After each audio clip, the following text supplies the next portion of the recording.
HomeBois, where it's kind of going away from their usual style. But either ways, we're jumping into the very first game of Group B in day number 2 of Wildcards. Based on my experience, though, LaFell, it does seem like, for Bebex onto Ruby, I would say, on paper, it would make sense that it's going to be a non-lane, right? For the Claude, just utilize the range, go for the farm, use the battle mirror image whenever Bebex walks up. But the Ruby is very, it's so deceiving. Think she's a melee hero, they can't really poke you down. But the range of that passive is quite massive, and you will be able to bully your opponent usually. So as long as IHC are able to funnel some resources into the bottom lane, not really, gold or XP, but mainly just some pressure relieved off of that lane is really good. But Ethan, starting to forced to flicker early on, not even the first minute, and now he will pop that power of nature to escape. I would say that's big. It's a good thing that he used his flicker there because it's still under 2 minutes, so extra damage in the jungle. Forbid can find a lot of damage, and Zorn is in the middle of things. Just terrifying onto 2 members. Zorn still able to flicker out. Chibi looking for the kill now, maybe even looking for an invade as Forbid rotates back in towards the jungle to release some of the pressure away from Ling. On the bottom lane, Nets is doing a very good job at just suppressing this force of the Ruby in the gold lane. One small thing that's a little bit unfortunate, I think Chibi was absorbing one minion coming in from the mid, so perhaps Udil is going to take a little bit more time before he gets his level 4. But again, it's a small thing, probably wouldn't matter in the grand scheme of things. Zorn finds Xora. Xora is already level 4. Zorn is already taking quite a bit of damage. Doesn't have the flicker. That is a very important thing to note down. The turtle will spawn in 13 seconds, but maybe the Warcry, by the way, for the Roger. And for Xora, it's the QC, not the Warcry we were used to. Zorn walking up, getting knocked up. Ethan doesn't have the flicker now. That's Xora jumping in. Chibi does a whole lot of damage. Already took the purple buff earlier. Xora will be able to walk back into the purple buff. Both teams not setting up for the turtle. I feel like Chibi has the right idea here. You got to make sure that IHC Esports is always below 50% health. Oh, but Zorn taking a lot of damage. Looks like he's going to get taken down. No, he still survives. And the Eternal Guard actually turns it around. That's the penalty zone, but it will not be able to save Forbid in the mid lane. First blood over to HomeBois. I was going to say, HomeBois, their idea is to make sure that everyone coming in from IHC Esports have very low HP before contesting anything to make the threat of Chibi actually going in with the Lycan Pounds being very, very high. Xora, he still wants it. Supply gets it. Mid-air, he catches him with 100. Xora is going to be bursted down by Udil. Now the turtle taking Chibi, walking up into the enemy jungle, invading already, trying to take as much as he can to punish Xora. Looks like with this draft, HomeBois is able to pick up the tempo. IHC Esports, having a jungler, a Ling as the jungle, you want to make sure that you're able to farm up as safely as you can. Looks like he's having a little bit of trouble, but even so, in terms of the gold, it's only 500 gold difference, and it does look like Xora is going for a Berserker Fury first item, so he's not going to be that far behind. Walk up again, Forbid to be knocked up. Ethan used the power of nature earlier. Bebex has rotated, but in the early game, I can't help but say, for Bebex at least, he's kind of failed to utilize that pressure. Uno, on a barrier, not able to really go for anything. Bebex, without a out to 2 members, right in the middle. Fury, the Wildcard with the Feather Airstrike, gets comboed together. The Sword would have the Blaze jumping into this fight, but Suppot will also rotate much quicker. And now see the Bebex caught all alone, running away. That's cutting him down slowly but surely with one last battle mirror image to the front to take him down. I don't know whether that is worth it or not for IHC Esports. That was a good engage. Make sure you're doing something and not nothing. But the fact that you gave Nats an assist as well as a kill makes it so that he gets his Trinity item faster. And this is why I was questioning the Ruby going up against the Claude. Even though, yes, like you said, having more range is going to be good, but Nats on his Claude, he's very careful. When he's using the scaling kind of marksmen, he doesn't trade all that much, and it looks like it translates into this game. No. Replayception!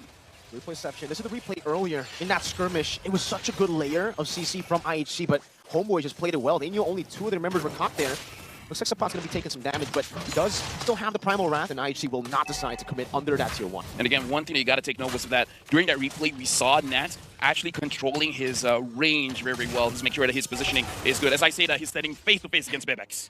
Talk about timing. Yeah, maybe you don't try to predict things. Yeah, you taught me this at M3, man. True. Maybe I should stop talking. Good barrier. They want to try to slow the pace of the game down because HomeBois at this point. But hey, actually, if we take a look at the gold lead, it's not that big. We're terrified with the Eternal Guard. Udil being able to chunk Ethan. The Power of Nature walks up now as Xora does some damage. Suppot not go over to armor just yet. Positive Primal Wrath is actually wall charge into the back line. That's a steal from Xora as Suppot deals with the Terizla. Ethan in the back, going to be ran down by Chibi as Xora gets terrified mid-air again, knocked up and taken down by the hammer of Zorn. Now walking up with a 2-man knockup. Team 4, IHC, they'll still be able to get trade off of that, but it's 3 for 1.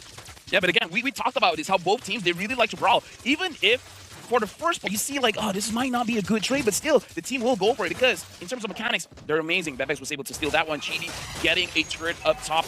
Now we're starting to see a little bit of difference coming in from the gold. Now it's 1,000 gold lead for HomeBois, but considering it's 7-3, it's not that big of a gold lead when you compare it to the amount of kills as well as the amount of gold generated. HomeBois, they need to make sure that they start to take more turrets so that they can start, well, I would say choking Xora out of farm. Then you can really get your win condition because as of right now, looking at the XP earned, the Ling is still earning quite a lot of EXP. He's not being stopped all that well.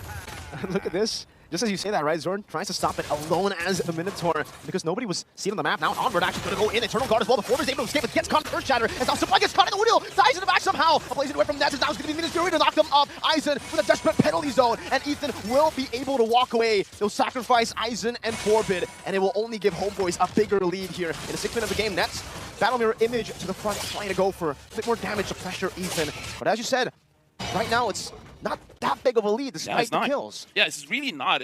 The good thing about HomeBois is that they're giving the kills over to the damage dealers. Chibi, Udil, Nets has been joining quite a lot of fights. Chibi is actually getting a lot of gold because he's getting the turrets as well. Man, 1 level lead for the Roger already. Supply goes to the Onward, now Earth Shatter. Knocking the Sora up, goes for the Primal Wrath defensively here to escape from some of the damage. And Forbid has already used up the Feather Airstrike. Yeah, but the thing is, right now for IHC, they stole the previous one. Looks like it's not going to be stolen this time. IHC, I feel like they understand they got to slow down a bit. They got to get Sora onto 2 items. And HomeBois, I feel like they got to pick up the pace a little bit because if you give room for the lane to farm up, it might be one of those things that you regret in the long run. This time, though, they've been able to pick up a turret. Neutral objective, Ethan. He's taking that much damage as a frontliner. Just up against Udil, by the way. This is Vixana. He's doing so much burst damage early on. Sora is still, trying to look for that farm, but he is 1 level down. In the late game, even if they do get to the later stage, right? Let's say 10-minute, perhaps a 1v1 here, but Roger versus Ling. Who actually scales better in this kind of matchup? I feel like whoever has the Sky Piercer has an unfair advantage. Chibi now having the endless battle so that he has a little bit more sustain. It looks like he already used the Retribution on Ethan. See that damage coming down with the lightning pouncing Sora! Almost gets one-shot Zorn, tries to break the dash, but he doesn't even need to. Chibi just guns him down. What was that damage? I mean, okay, we asked the question, and the player's like, got you, fam, bet. I'm going to show you how much on-hit damage I deal. And again, I have no idea whether Chibi has the Sky Piercer or not, but 1 hit, and that was like, what, 40% of the HP? I believe that damage was coming from the Endless Battle. It looks like he does have the Sky Piercer, and interestingly enough, he has the War Axe as well. So like, War Axe is the first item. Interesting build here coming in from Chibi. Wow, I'm still kind of stunned by that damage. Was that maximum stacks on the War Axe and the Endless Battle proc?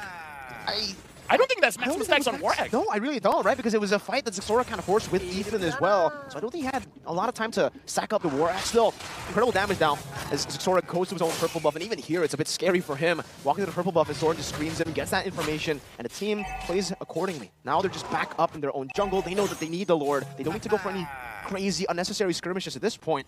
But Nets is kind of unkillable, right? I mean, at this point, even if you dash towards it, this is why the Claude is so good against Assassins. You blink out, you don't dash out. And Nets already completed, I believe, his Trinity item because he just completed his Corrosion Sight. Chibi is 4 kills. His 4 kills away from getting the maximum amount of stacks. I believe he's 2 stacks away from getting 10%. 10% lethality, and at 10% is going to be a big game changer. HomeBois, they're going to be able to get this Lord uncontested. IHC Esports doesn't have a way to enter the Lord pit, but in the meantime, Sora understands he needs a farm, so he goes to the side lanes. Yeah, and he tries to go for a turret there. He does get a trade, but a Lord in the 10th minute of the game, for this kind of composition, usually you would say, for the first Lord, it's not really deadly, but if you take a look at IHC, they're lacking the marksman. They don't have that marksman. They have the Feather Airstrike. I'm not sure if that can actually save them here. I believe it's deadly because we got to talk about the Lord having 30% more HP now, and you got lethality on this Roger. So any kind of engage, there's a chance for a wipeout.